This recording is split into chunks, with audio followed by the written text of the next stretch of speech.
Tapi saya cuma nak bagi tahu awal, cermat, belajar, jimat, simpan.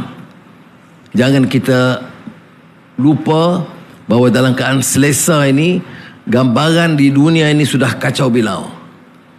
Ya. Bukan satu negara, dah puluhan negara yang terlibat.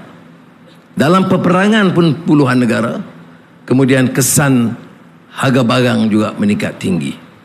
Jadi sementara keadaan sekarang terkawal, saya bertanggungjawab mengingatkan rakan-rakan supaya cermat, boleh simpan-simpan dalam bulan puasa raya, jangan boros antuara, kerana kita belum dapat jangka keadaan ekonomi berapa lama boleh bertahan.